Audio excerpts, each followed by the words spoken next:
दोस्तों नमस्कार।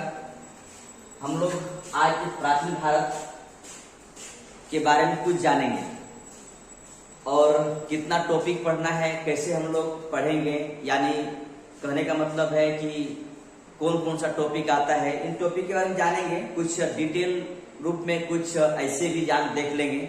इसके बाद हम विस्तार रूप से अगले क्लास से हम लोग फिर से एक एक टॉपिक पर आएंगे और जितना भी कॉन्सेप्ट हो सके या फिर जो भी फैक्ट हो सके सारा कुछ आपको अवेलेबल कराया जाएगा। तो हम लोग आज चलते प्राचीन भारत की तरफ। और प्राचीन भारत में ध्यान रखेंगे, प्राचीन भारत में मुख्य तौर पर जितना टॉपिक है उन टॉपिक के बारे में हम लोग देखेंगे, यानी एंशिएंट इंडिया। याद रखेंगे, एंशिएंट इंडिया के बारे में हम लोग कोशिश करेंगे जानने के लिए।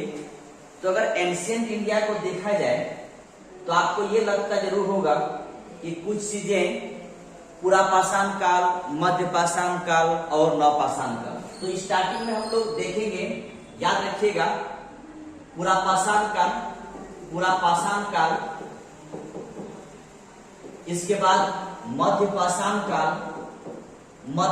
काल देखेंगे। ठीक है, मध्यपाषाण काल के बारे में। इसके बाद अगला होगा नवपाषाण काल। ठीक है, नवपाषाण काल।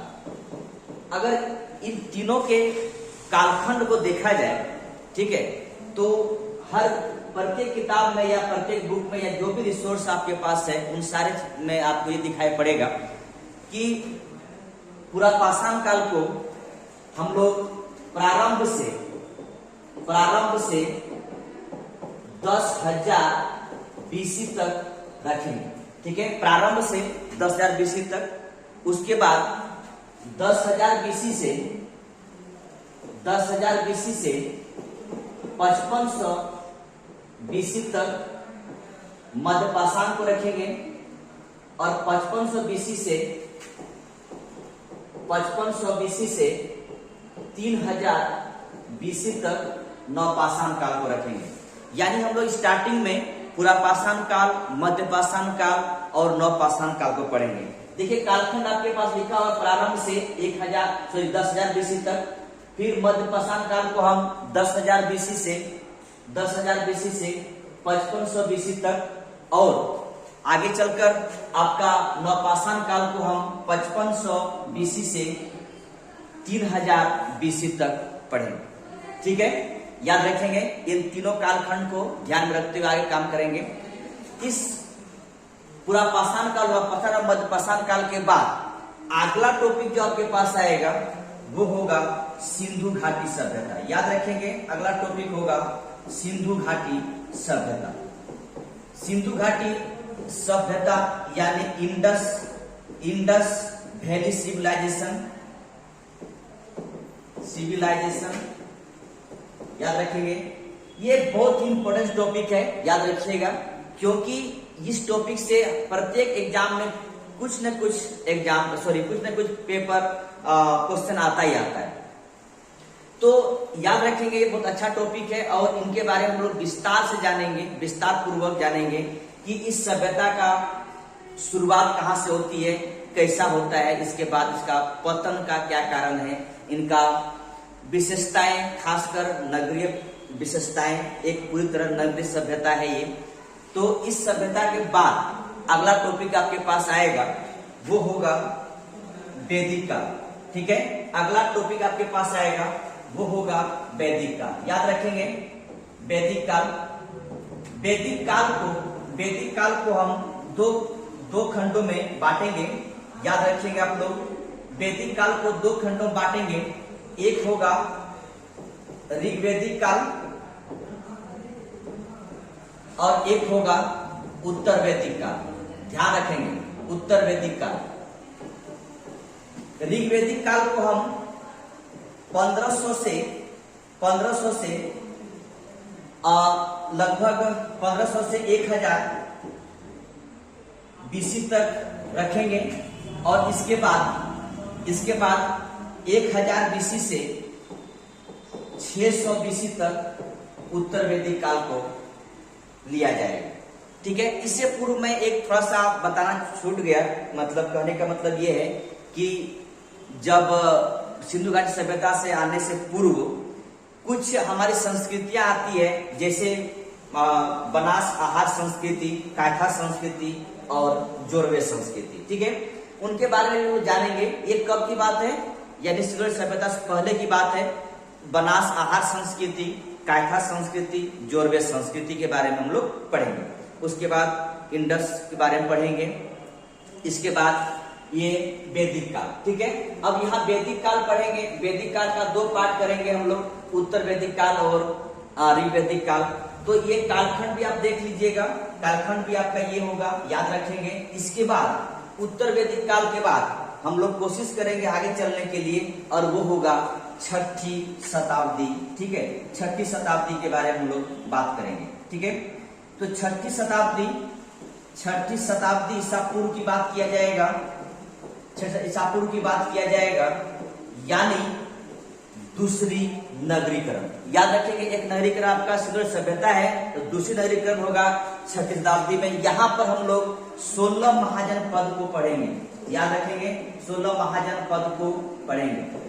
तो एक करके सबको पढ़ेंगे, सबको जानेंगे। 16 महाजनपद में कौन कौन सा कहाँ था, कौन सा राजा उस पर शासन कर रहे थे, सबसे ताकतवर कौन था, इसके बाद उनकी राजधानी कहाँ थी, अभी वर्तमान परिप्रेक्ष्य में कहाँ पर उनका स्थिति है, इन सब के बारे में जानेंगे हम लोग 16 महाजनपद के रूप में, ठीक है। इसके बाद हम लोग इसको जानने के बाद हम लोग आगे बढ़ेंगे और पढ़ेंगे मुख्य तौर पर मगध साम्राज्य के बारे में, ठीक है। मगध साम्राज्य के बारे में, यानी अगला आपके पास टॉपिक आएगा मगध साम्राज्य। याद रखेंगे, मगध साम्राज्य। इस मगध साम्राज्य में बहुत सारे वंश आएंगे। एक वंश होंगे हर्यक वंश। याद रखेंगे, हर्यक वंश। इस हर्यक वंश में जो शासक होगा वो मुख्य तौर पर होंगे बिंबिसार। इसके बाद अजात शत्रु, याद रखेंगे। इसके बाद उदयन, ठीक है। ये तीन होंगे हर्यक वंश में, याद रखिएगा। एक होंगे बिंबिसार, दूसरा होगा अजातशत्रु, तीसरा होगा उदयन। इसके बाद हम लोग आगे बढ़ेंगे और आगे बढ़ने के बाद हम लोग पढ़ेंगे आगे, अगला शासक होगा शिशुनाग वंश। ध्यान रखेंगे, शिशुनाग वंश। इस शिशुनाग वंश में हम लोग पढ़ेंगे शिशुनाग के बारे में। इसके बाद मुख्य तौर पर कालाशोक के बारे में, ठीक है, कालाशोक के बारे में पढ़ेंगे। इसके बाद अगला शासक होगा वो होगा नंद वंश। याद रखेंगे, नंद वंश। इसमें मुख्य तौर पे महापद्मनंद और एक शासक होगा घनानंद, ठीक है। घनानंद जो हुए हैं वो सिकंदर के समकालीन है, याद रखेंगे, ठीक है। सिकंदर के समकालीन है, यानी घनानंद के समय हमारा पहली बार विदेशी आक्रमण होगा। याद रखेंगे, नंद वंश के शासक घनानंद के समय हमारा पहली बार विदेशी आक्रमण होगा। इनको जानेंगे सही तरीके से। जब इतना जानने के बाद हम लोग चलेंगे मौर्य साम्राज्य की तरफ, ठीक है, जो मौर्य साम्राज्य की तरफ, यानी नेक्स्ट टॉपिक हमारा होगा वो होगा मौर्य साम्राज्य। याद रखेंगे, अगला टॉपिक होगा मेरा मौर्य साम्राज्य, ठीक है, मौर्य साम्राज्य। इस मौर्य साम्राज्य को अच्छी तरह जानेंगे। खासकर यहाँ पर 3 शासक आएगा, ठीक है। मुख्य तौर पर 3 शासक हैं, यानी कौन कौन है? एक है चंद्रगुप्त मौर्य, ठीक है, चंद्रगुप्त मौर्य। इसके बाद होंगे बिंदुसार को जानेंगे। बिंदुसार के बाद आएगा मुख्य तौर पर अशोक, ठीक है, अशोक। दोस्तों, एक चीज मैं भूल के आगे बढ़ गया, क्षमा कीजिएगा, ठीक है। देखिए, मौर्य साम्राज्य से पहले हम लोग धार्मिक आंदोलन पढ़ेंगे। मौर्य साम्राज्य से पूर्व धार्मिक आंदोलन, और धार्मिक आंदोलन में मुख्य तौर पर बौद्ध और जैन 2 धर्म, ठीक है। शैव भी जानेंगे, कुछ ईसाई धर्म भी जानेंगे, मुस्लिम के बारे में जानेंगे, सबके बारे में जानेंगे। लेकिन मुख्य तौर पर मुख्य 2 धर्म है, जो बौद्ध और जैन। और मैं आपको बता दूं इस बात को लेकर कि हम लोग बौद्ध और जैन के बारे में ये नहीं पढ़ेंगे कि महात्मा बुद्ध का जन्म कहाँ हुआ था, क्या हुआ, ये तो फैक्ट है, सब जगह लिखा हुआ है। लेकिन सबसे इंपॉर्टेंट बात ये बातें होगी कि आगे बौद्ध धर्म और जैन धर्म क्यों आया था। ये जब मेरे पास एक धर्म पहले से चल रहा था, सनातन धर्म मेरे पास पहले से था, तो आगे बौद्ध और जैन धर्म को आने का क्या मकसद है, क्यों लाया गया था इसे, ठीक है, आने का क्या वजह है, इनको जानेंगे मुख्य तौर पर, ठीक है।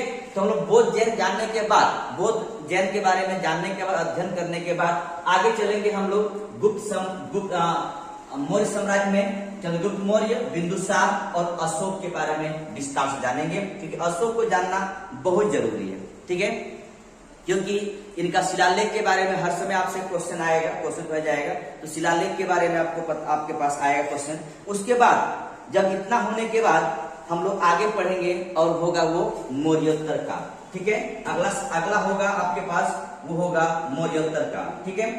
चलिए हम लोग आगे पढ़ेंगे मौर्योत्तर काल के बारे में, सॉरी देखिए इसको थोड़ा सा मिटाते हैं हम, ठीक है, आगे पढ़ेंगे और पढ़ेंगे मौर्योत्तर काल के बारे में। यहां पर हम दो पार्ट इसको करेंगे, एक होगा विदेशी शासक, ठीक है, और एक होगा स्वदेशी शासक, ठीक है, स्वदेशी शासक। तो विदेशी में कौन कौन होगा वो भी जान लीजिए, जैसे कि इंडो ग्रीक होंगे, इसके बाद होगा शक, पार्थियन और कुषाण, ठीक है, शक, पार्थियन और कुषाण ये सब होंगे।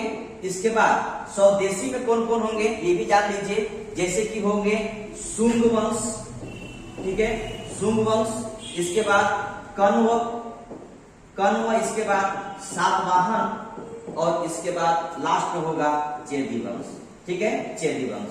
यानी हम लोग मौर्य के बाद मौर्योत्तर में विदेशी का 4 वंश पढ़ेंगे, स्वदेशी का 4 वंश पढ़ेंगे। विदेशी में कौन कौन है, इंडो ग्रीक, पार्थियन, शक और कुषाण, ठीक है। तो हम लोग स्वदेशी में पढ़ेंगे शुंग, कण्व, सातवाहन और चेदी। और ये जो शासक है इसे हम ब्राह्मण शासक के तौर पे जानते हैं, याद रखेंगे, ब्राह्मण शासक के तौर पे जानते हैं इसे, ठीक है। आगे बढ़ते हैं, आगे हम लोग यहां तक मौर्योत्तर काल के जानने के बाद हम लोग आगे चलेंगे गुप्त काल में, ठीक है, गुप्त काल में चलेंगे और गुप्त काल को देखेंगे सही तरीके से। अब गुप्त काल के बारे में कहा जाता है ये स्वर्ण काल है।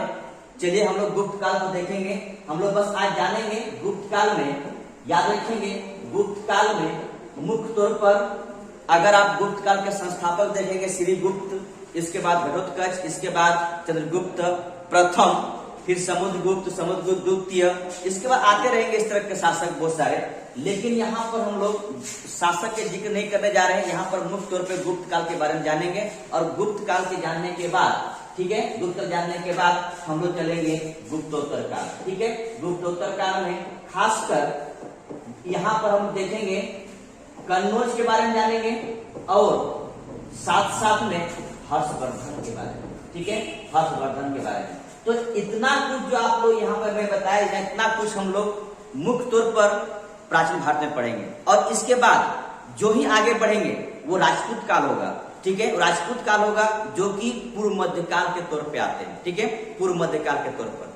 तो दोस्तों ध्यान रखेंगे, आप लोग का डेली अगर हो ना क्लास ना हो कोई बात नहीं, लेकिन मैं कोशिश करूंगा आप लोग को कि डेली क्लास लेकर प्राचीन भारत, मेडाइवल इंडिया, इसके बाद आधुनिक भारत, इसके बाद पॉलिटी में कुछ चीज बचा हुआ है उनको भी मैं पूरा करूंगा। इसके बाद आगे फिर टॉपिक मैं आपके सब्जेक्ट बताऊंगा, ठीक है। लेकिन फिलहाल मैं इतना तो होने के बाद आगे पॉलिटी में कुछ सब्जेक्ट, कुछ टॉपिक बचा हुआ है उनको मैं पूरा करूंगा, याद रखिएगा। और जो भी यहाँ पर एंशिएंट इंडिया में है उन सारे बातों को कवर करने के बाद मेडाइवल की तरफ चलेंगे, मेडाइवल के बाद फिर हम मॉडर्न की तरफ चलेंगे, ठीक है। ठीक है दोस्तों, याद रखेंगे। धन्यवाद जुड़ने के लिए और जुड़े रहेंगे। दोस्तों ये भी ध्यान रखेंगे कि अगर आप सब्सक्राइब कर चुके हैं तो लाइक करेंगे और सब्सक्राइब ना किए हो तो सब्सक्राइब कर लेंगे। थैंक यू, धन्यवाद, जय हिंद, जय भारत।